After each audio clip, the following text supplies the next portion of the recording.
try it again. Welcome everybody to a whole new world. This is Jacob New. As always, we're here to put a spotlight on positive things happening in the community and developing that positive mindset. And it's great when I'm not on mute and everybody can hear me this time. So, as always, it is the first episode of the year, so this means the first dad joke of the year. Get ready. The crowd goes wild. Alright, so, I was walking the other day to my friend has a hen, and the hen can count her eggs. It's really amazing. She must be a mathematician. A mathematician. Mathematician. Yeah. We are very lucky today to have entrepreneur, author of the book Let's Start a Cult, The Power of Radical Belief, and successful coach, Braxton Amundson, with us today. So thank you for being here with us today, Braxton. Thank you for having me on. Yeah, it is my pleasure. So,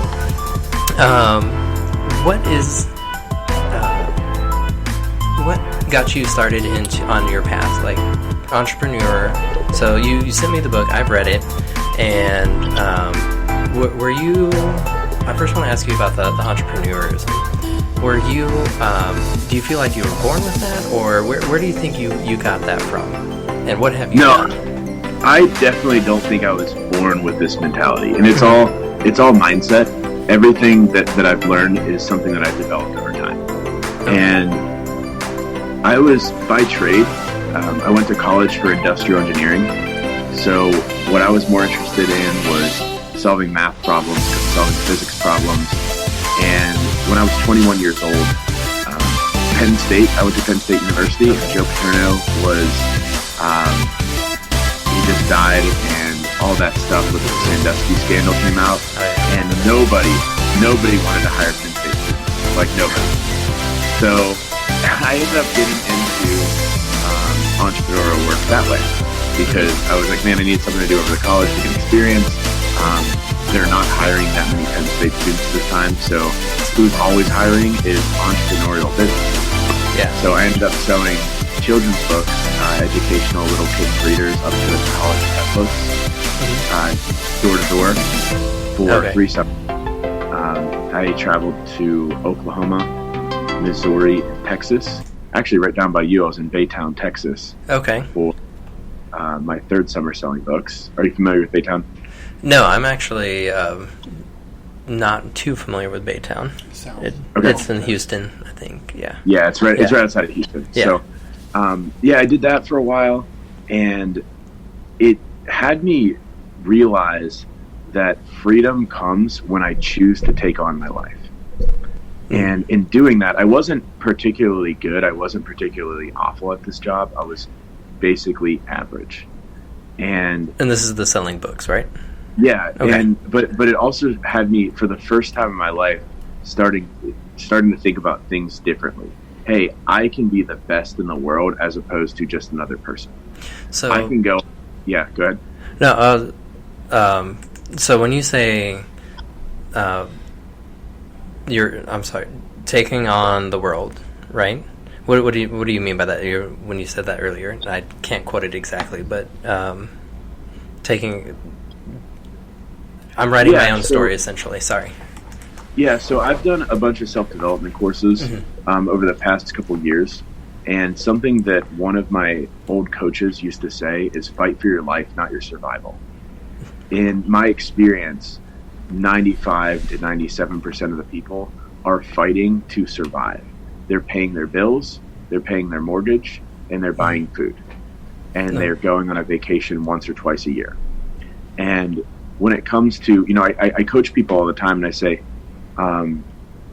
hey, there's a meeting at 5 o'clock, and people will say, I can't make it. And I am a huge advocate on coaching people out of the word I can't. Because, for example, have you heard of the Landmark Forum? No, I have not. Okay, so the Landmark Forum is a self-development course, and I haven't taken it yet. But they called me, I enrolled and didn't pick a date, and they called me and they said, hey, Braxton, the landmark forum is this Thursday. Can you make it? And I said, of course I can. And they're like, okay, cool, we'll see you then. I said, no, I can make it, but I'm not going to. I'm going to Columbia. And they said, well, it sounds like you can't make it then. I'm like, no. I am totally able to not get on the flight and show up on Thursday, but I'm going to go to Columbia. I'm choosing. So it's not about can't, but it's a matter of choice. And sometimes I do this because it's fun and funny, just to kind of like troll people this way. But it's the truth. Like, don't tell me that I can't do something because I'm totally capable of doing it. You just made a choice. Like there's times where I'm at the airport and I'm going to pick up a friend and I'm sitting right outside a baggage claim, and the parking lot, the parking person comes up and goes, hey, you can't park here. I'm like, no, I am parked here. I'm sure they love you. No. It's horrible.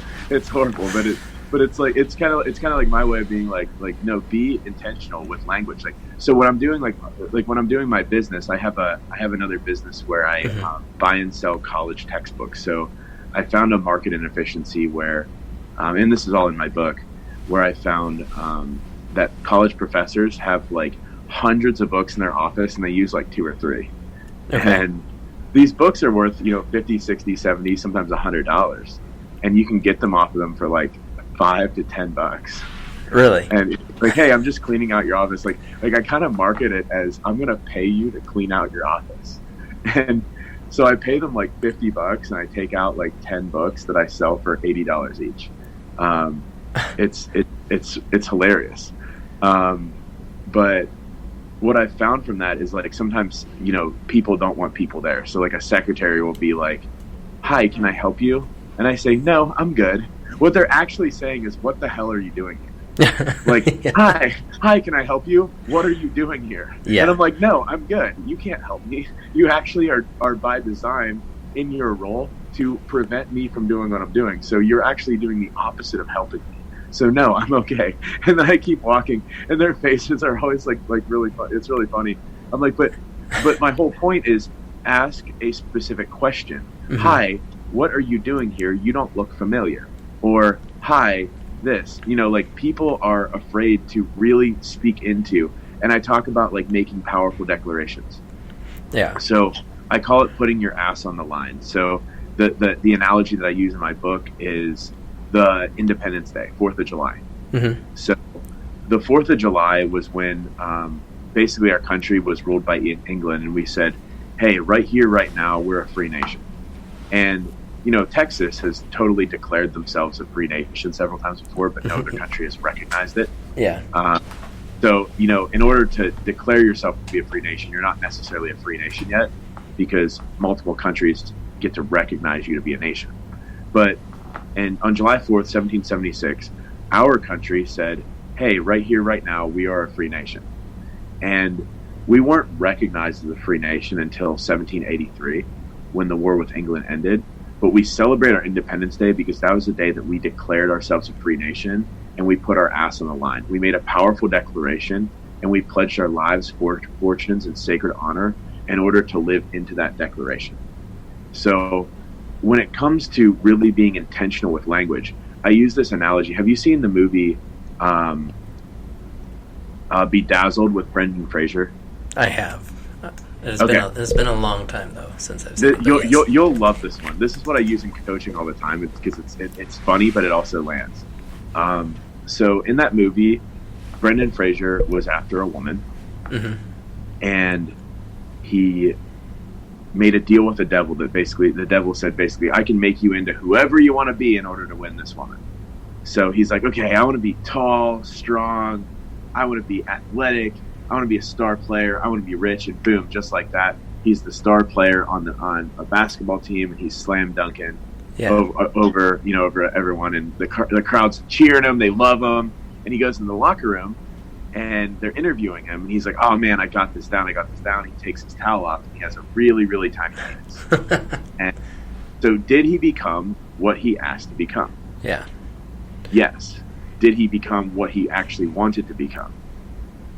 No. So how many times in our lives do we make a declaration, but we're not specific about what we want? So we actually declare and manifest something else.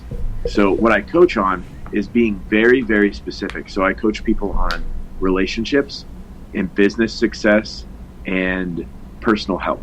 So those are the three things that I really dive into. Yeah. So if you're looking for a partner, I'm very specific on what language and what you're giving your energy to.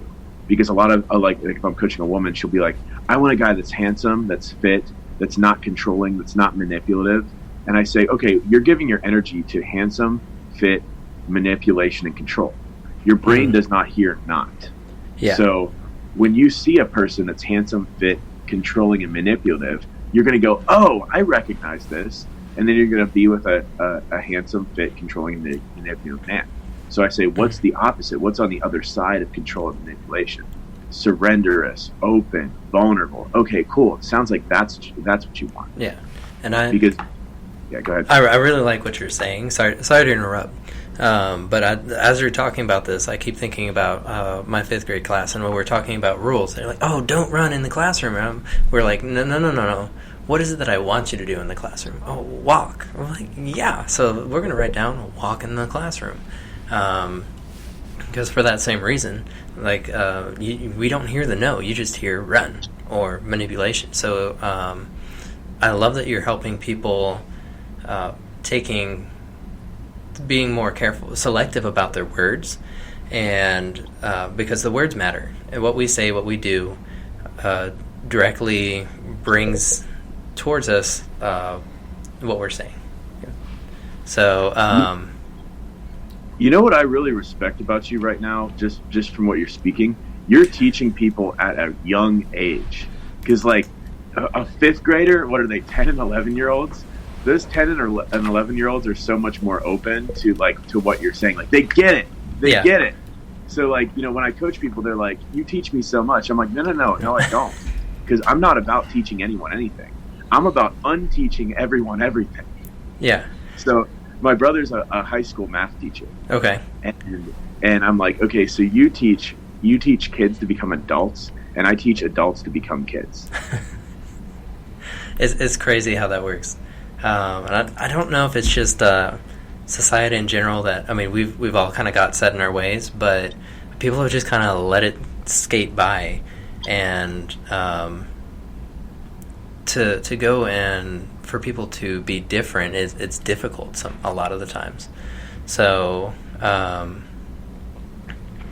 I mean, but I love that analogy that we're teaching kids to be adults, and you're teaching adults to be kids, because we need to have that openness of children, and kind of get out of our ways, because along the way we kind of be like, I don't want to try anything new, or hope not everybody sounds like that, or nobody sounds just like that, but like we get stuck. I went to Disney. My birthday was December 28th. It was just a couple weeks ago, and I went to Disneyland with my brother, my girlfriend, a couple friends, and we went to go see. Have you ever been to PhilharMagic in Disney, where Donald Duck is? Have you ever done it? No, I have not. Okay. The last time it's a 3D show in Disneyland, and like Disney's world class. So like their 3D shows aren't just like 3D shows you watch. It actually looks like they're coming at you. So like Donald Duck is going down, he reaches out. He's getting like sucked down into this floor when he reaches out, and I reach out back, like acting like I'm grabbing him. I'm just like, Donald, come back. And my brother was making fun of me. He's like, dude, you're like a child. He's like, you're 29 years old, but you act like a child. I said, exactly. That's the point. Like, that's the point, is like kids have it figured out. So like when I talk to people about what their vision is, when I talk to people about what they want to create in the world. So this is actually a really important context that I land in my book. So people ask about, their vision and their purpose, and what that is. And I say, it's really important to go back to what you wanted when you were 5 years old, because 5, 6, 7-year-olds, and even probably 5th graders at this point, they're a lot more clear on what their vision is, what they're passionate about, right? So I use this analogy, like what I do for a living, that's my vehicle. Mm-hmm. My vision and the purpose behind why I'm doing it, that's my fuel. Yeah. So over time, I've had different cars, but I've still used gasoline to fuel my car. So, you know, I look back and I use this as an example. When I was 8 years old, I went to a Pittsburgh Pirates baseball game, and my grandpa took me to a game, and we sat in the front row, like right at the corner of the foul post and the home run, you know, place of the fence. And there was the Pirates had a runner on, or the visiting team had a runner on first base, and the Pirates were pitching, and there was a high fly ball into the outfield, and it was looking to be either a home run or a foul ball, like just right in the foul zone. And Brian Giles comes by and jumps. He's the Pirates left fielder, and jumps and makes a diving catch right in front of me and slides across the grass right in front of me. Stands up, turns around from the left field home run fence, turns and throws the ball from left field, one hops it to first base to get the runner tagging up. And I was like, whoa, I want to be just like him. Oh my God.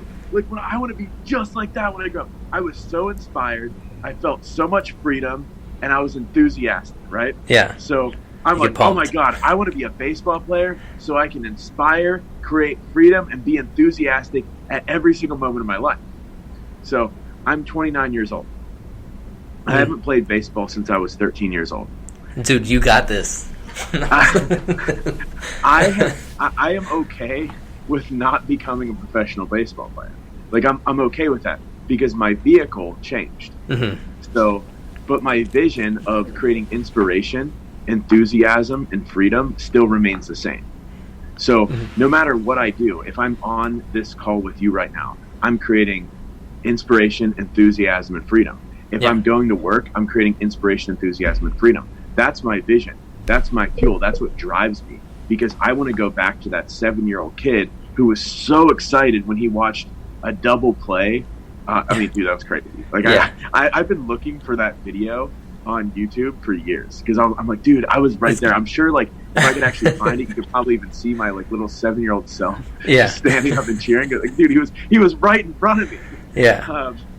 But again, like things that I do is differently. Like, so I wrote my book with the intention of creating inspiration, freedom, and, you know, and enthusiasm. Like, everything that I do is connected to that vision. And in my experience, people are unhappy when they're disconnected from their purpose, when they're disconnected from their why, when they're going to work to make money to pay their bills. You know, and I'll speak for I and be in ownership. Like, times where I've been unhappy, I was doing things transactionally just to get from one place to the next.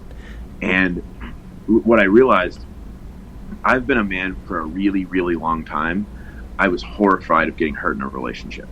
Like, I was horrified of opening up my heart to a woman because I was so scared that she might reject me, turn me down, or whatever. Like, I had a breakup actually almost 2 years ago. It was the end of January of 2018. But I broke up with my ex-girlfriend. And, you know, I don't care if you're the one that's doing the breaking up or being broken up with. It's tough. It is equally not as fun. I've been on both sides. And I was heartbroken. I was laying in bed, and I literally would order, like, DoorDash to my apartment, and I put in the notes, like, hey, open up the door and walk it straight to my room. Like, I didn't leave my room for like 3 days. Wow, that must have been brutal. Like, it was brutal, dude. And, you know, like, that, you know, from that moment, I was so afraid to get back into a relationship again. And I would close myself off and close myself off and close myself off over and over and over again. And I realized, like, I'm not opening up my heart because I don't want to get hurt. I was making it about me. And then one day I had this realization. I was laying in bed, and I was at an event for Herbalife. I don't know if you're familiar with Herbalife. Yeah, I've heard of Herbalife. So I was at their biggest event of the year. One of my best friends is, like, the face of Herbalife, and he invited me to this event. So I was at this Airbnb with this girl that I was interested in, and I know she was interested in me, and I was laying in bed. And, you know, we're kind of, like, you know, just, like, playing around. You know, earlier that day, she, like, came in and just, like, you know, whatever. I could just tell she was interested, right? Yeah. And, you know, I was laying in bed. I'm like, man, I kind of want to just, like, go over to her room and, you know, and sleep with her tonight. And I'm like, you know, I'm in this, like, psychological assessment of like, should I do this? Should I not? Just like rolling, like torturing myself, like literally torturing myself on making this decision. And then one day I said, you know what? I'm not going over there for me.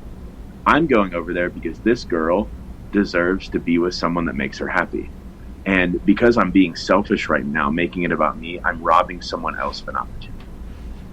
And that moment, it got me out of bed.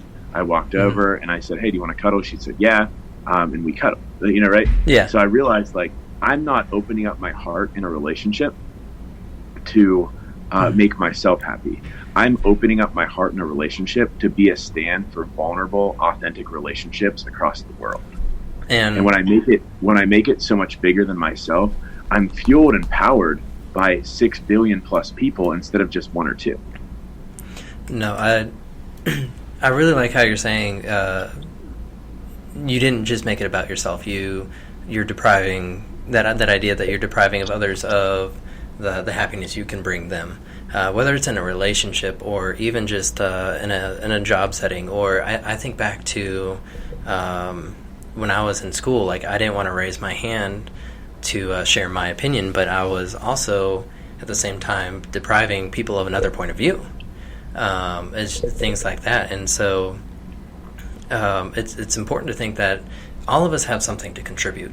We're all valuable. We're all worthy. And so we need to get out of our mindset. And I want to kind of go back to when you were talking about the fuel of the car. Our vehicles change. But I mean, sometimes we change our vehicle. We're like, yeah, let's go. And like the people are like, you know what? I'm gonna put a little bit of water in your gasoline there. And so they kind of then your car doesn't run, because all of a sudden you're excited about your new shiny car, and then boom, something hits. Like I started network marketing, and I was all excited, and then all of a sudden people are like, oh no, you shouldn't do that, that's a scam, blah, blah, blah. Like all these little side things, for instance. But it happens with anything. Oh, you're gonna go I think in your book, why are you gonna go sell books? Or because I think you're going for the summer, right? Yep. And so, but I mean, there's all these different stigmas. People think they know what you should do when the only person that knows what you should do is you. Yeah, so I actually saw this post. This chick, her name's Sarah Fontenot. She actually had me on her podcast like 2 weeks ago. Yeah. And I saw her post. She's a really close friend of mine. But she posted, the rich keep getting richer because the poor keep thinking things are scams. Yeah. So, I think about that, like, when going back to that, like, why are you going to do this, why are you going to do that? It's because I trust myself. Like, I trust myself to create the value. I'm not a victim to this being a scam. This is just a vehicle.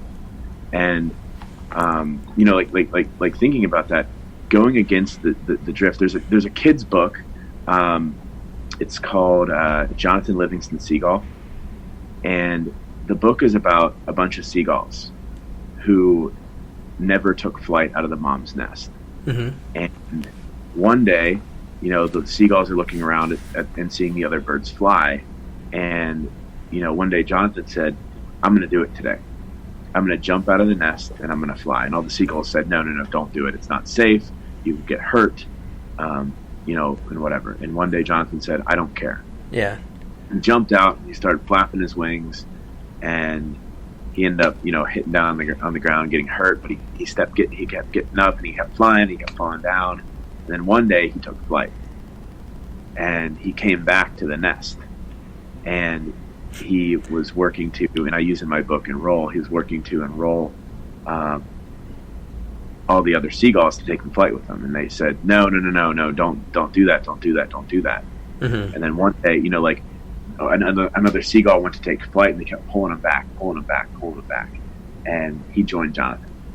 And when I look about that in life, like, we're all seagulls. And when we go to take flight, our friends and family don't want us to do that. They actually, I posted this a year ago. When we fight to better ourselves, I posted this 1 year ago today. I saw it on Facebook in my memories. when you fight to better yourselves, people will start to resent you because your growth and your fight for your life reminds them of what they're not doing and what they're not accomplishing. Yeah. So it's easier to pull someone back into the drift than it is to watch them fly, because it then makes me accountable, seeing, oh my God, Jacob's flying, so I have to now. And if Jacob can do it, I can do it, and I'd just rather see Jacob not do it because I don't want to get out of my comfort zone. Exactly, and I love that word accountable, because if there's nobody else, I think of working out, if nobody's there to push people, like they don't have a coach, they don't have, then they might just get on the treadmill, or they won't do as much unless they have that person there to push them. And that's why you actually have a quote in your book that I've really liked, and it, when I choose to be the author of my life, I create empowerment through being in ownership of everything that happens. If I see how I caused it, I can make a change in my life and create a different result in the future. And you and I were actually talking a little bit about this before, and that's just us taking ownership, being accountable for all of our actions, and not just our actions, but the things that happen to us. And even if we're not responsible, like in a car accident, there's things that we can do to maybe prevent it in the future. And so, and I think that's just important for all of us to kind of keep in mind too. And yeah, I look at this, and was there something more you're going to say there? No, I was. Yeah, so I look at this, and I look at like what stops people from choosing that level of ownership, and the answer is people. It involves us looking. We make up a story. It involves us looking back at everything in our life and saying, "Wow, it wasn't him, it was me." Mm-hmm. And sometimes people like, oh gosh, hang on, there's this quote. So I wrote this the day before my sister-in-law died, because I was finishing up my book in August. My sister-in-law died in the end of August. And I said, every interaction in life is both a blessing and a gift. Mm-hmm. Sometimes the greatest gifts in life are the hardest ones to receive, because they come buried under the deepest amounts of pain. The next day, my sister-in-law killed herself. God. And I was like devastated, right? Devastated. So I was literally using my own words. I was reading this and I was using my own words to get myself through this, because I was devastated, right? Oh yeah, that's tough. Holding my older brother in my arms, like listening to him talk about how he's broken and his life is over. Like that was the hardest thing I ever had to do.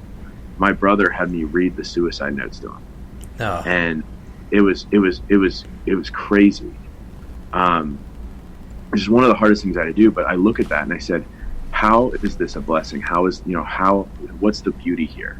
I know there's something available for me here, and what I realize when I talk to people about visions and I talk to people about things, a lot of times people's vision is born out of the deepest pain in their life.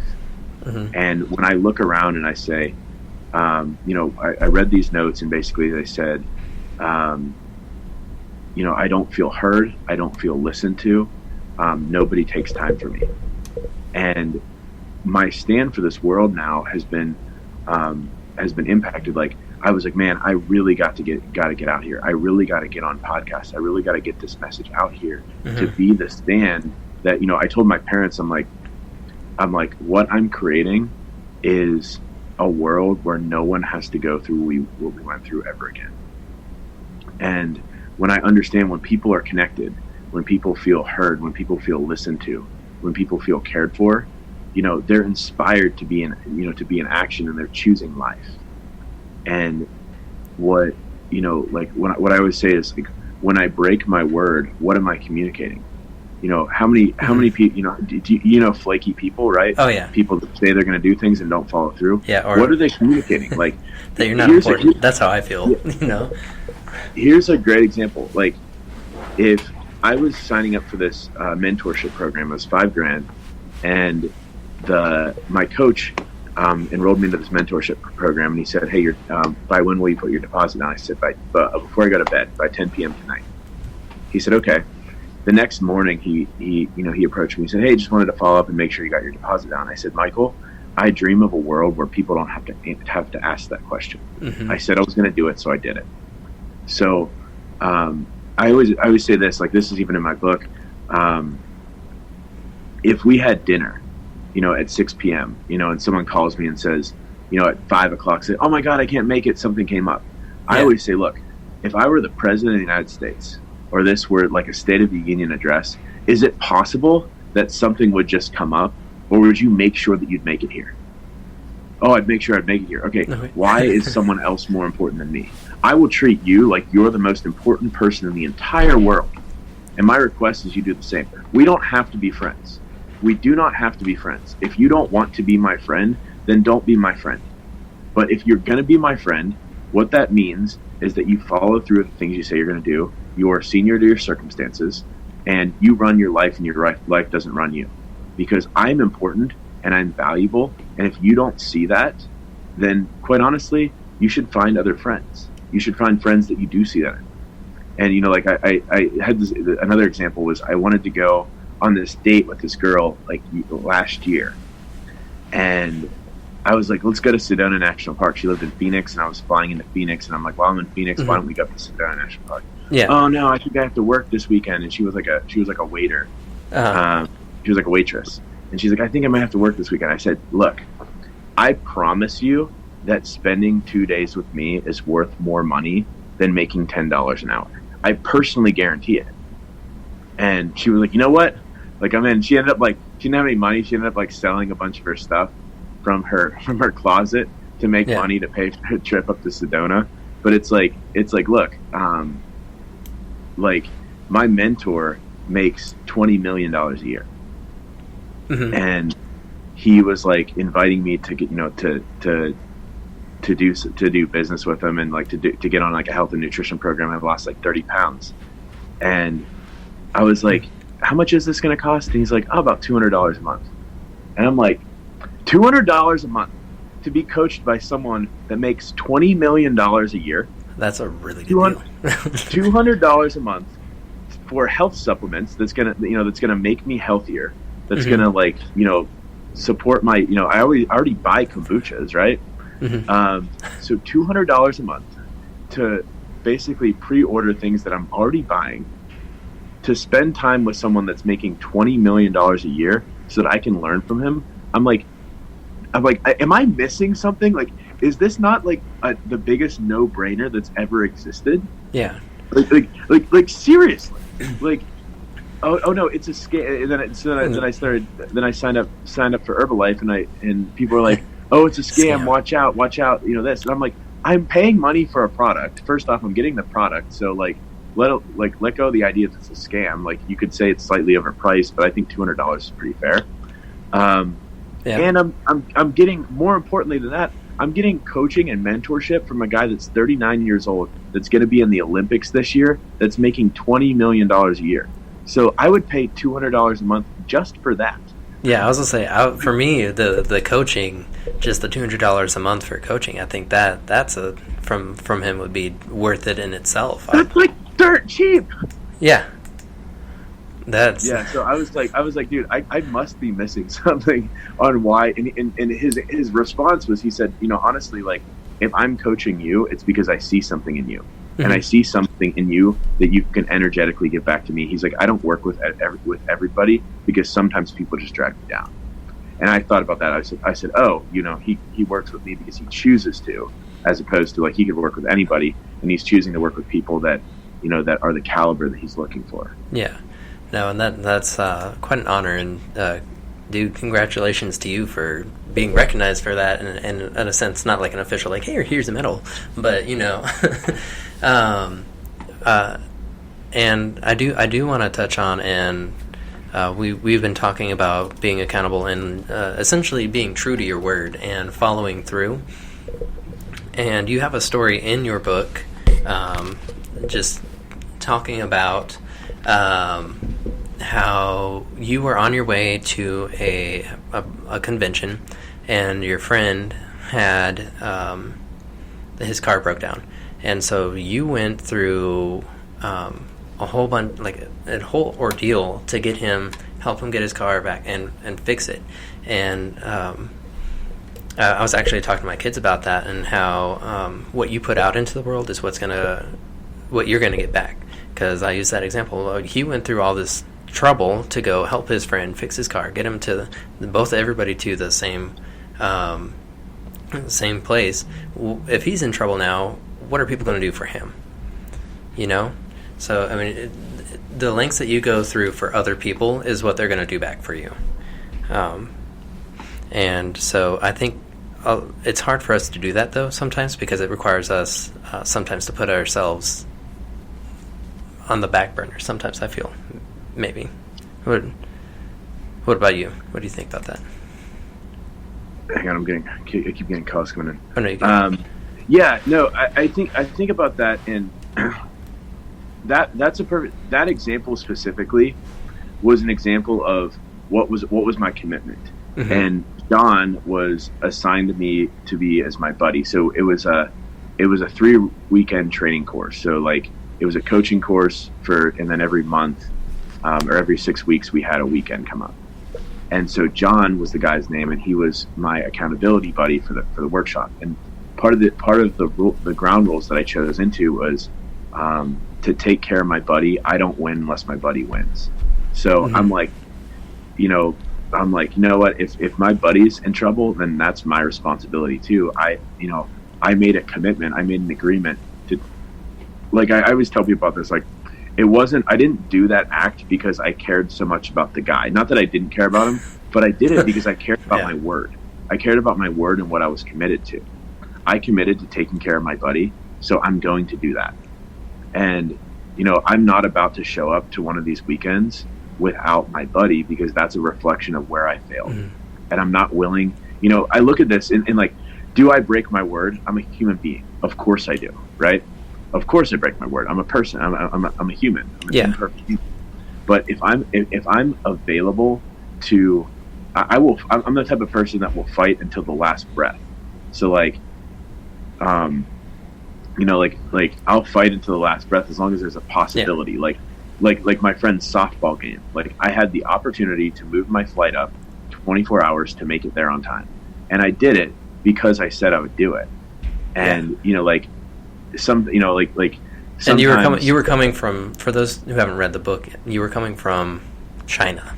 Like it wasn't just like he was like, you know what, I can come back a couple of days early. Like he was in China, and he had told his friend that he would be there for the softball championship. His friend called and said it was going to be on Friday, right? Like 6 weeks prior to going to China, my friend kept bugging me to go to his softball games.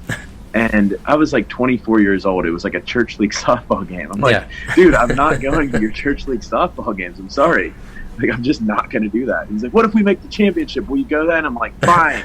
You make the championship game, I will be there. And then he messaged me on, 6 weeks later. It's Monday. And he says, hey, man, remember when you said that if I made the championship game, you'd be there? And I'm like, yeah. I was like, all right, game's on Thursday. It's at 6:30. And I'm like, shit. I said, okay, I'll be there. Yeah. And I look around, and I'm like, I'm in Shanghai, China. My flight's not back until Friday. And sometimes I also do these things just to, kind of just for fun, mm-hmm. right?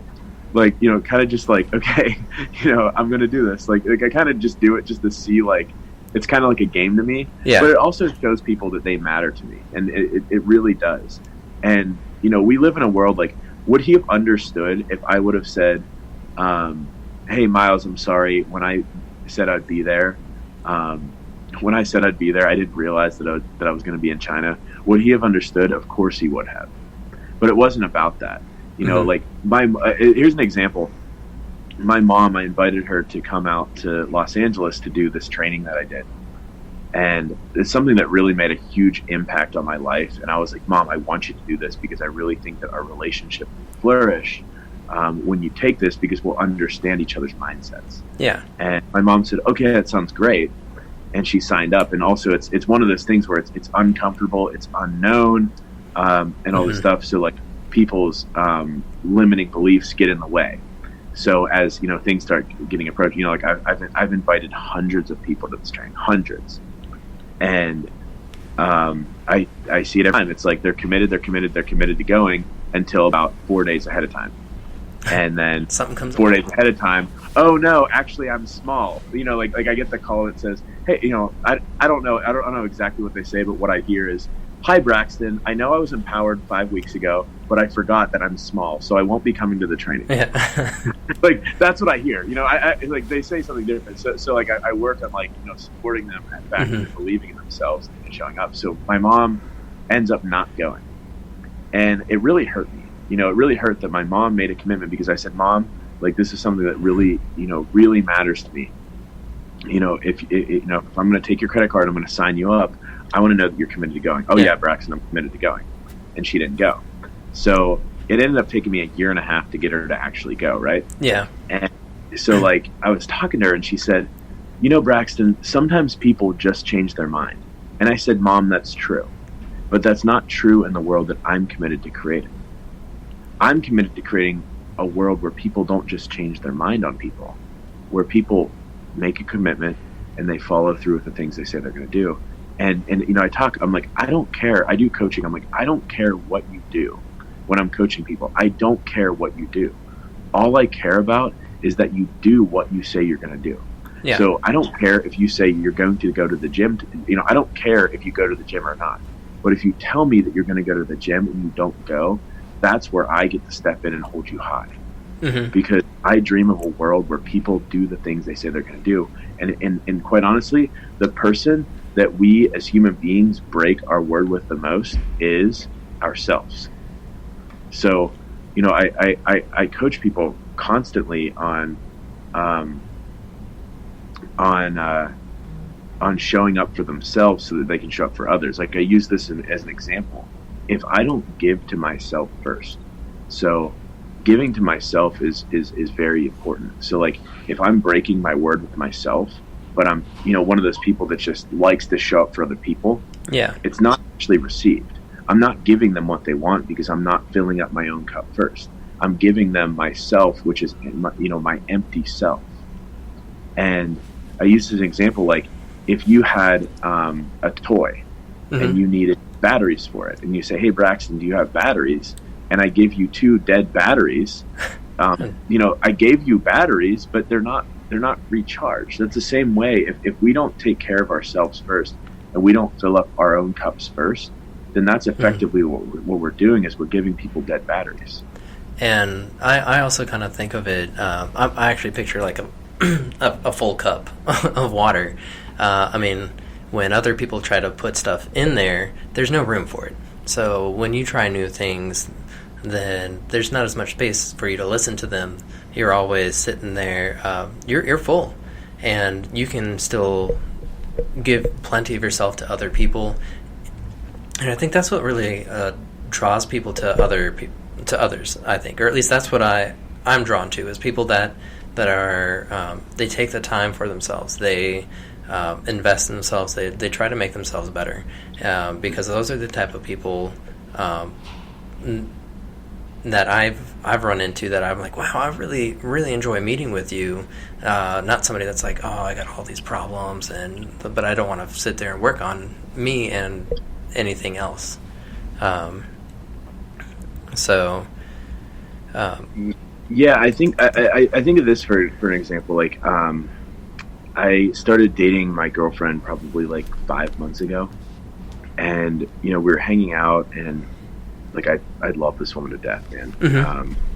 And she says to me, she's like, "Wow, like your heart completes mine." And I said, "Thank you, but can I interrupt you for a second?" She said, "Sure."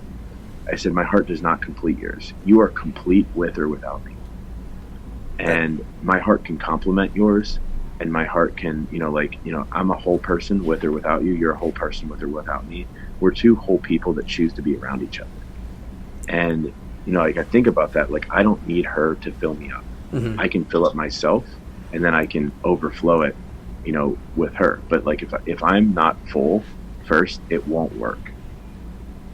Yeah. Man, so much truth just dropped right now. I'm like, what? No. But honestly, that's to me, that's really beautiful, because it's encouraging people to be themselves, fill your own cup first. So, man, time has flown by, and as we're about to wrap up, do you have any final remarks for our listeners out there? Oh man, buy my book. Yeah. And where can they find it? You can find my book on Amazon. Mm-hmm. Type in "Let's Start a Cult" by Braxton, Braxton, Amundson, Amundson. $14 on Amazon. It's a 2-hour read. I promise you, if you like anything that I shared over the past 45 minutes to an hour, you're gonna love the read. Oh, yeah. It'll be worth your time. Buy it. It's a great gift for Christmas. I got my book came out 2 months ago, and I got pictures from a bunch of my friends, opening up their Christmas present of my book. I think I might have got 20 of those. I think I might have got 20 Christmas present book pictures. So I promise, if you liked anything that I said over the last 45 minutes, you're going to love what I wrote. Man, no, and I can attest, y'all. It's definitely worth getting on Amazon, searching it up, and giving it a read. I read it. I was making notes as I was reading. Like I said, it is a quick read. I loved it, though. Very powerful and had a lot of good things in it. So, man, thank you for sharing that with us. And if somebody's out there listening and they want to get in contact with you, what is the best way for them to reach out to you? Yeah, add me on Instagram, Brax on Brax, at BRAXX on BRAXX. I'll follow you back. Follow me, I'll follow you back. Send me a message. I love to engage with my followers.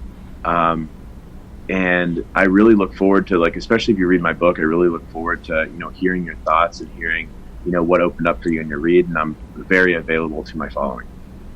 Man, that's awesome. And I can tell, and just from what I've read and just talking with you, you are a person that will make time for other people.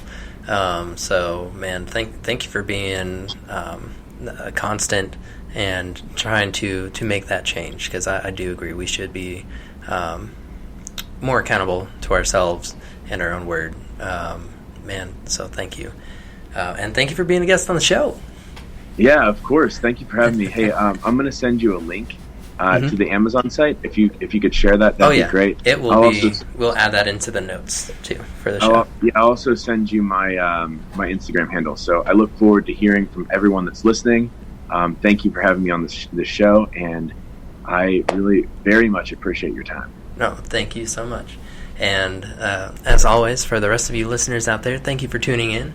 And if you only learn to do one thing, learn to make a difference. Y'all have a good night.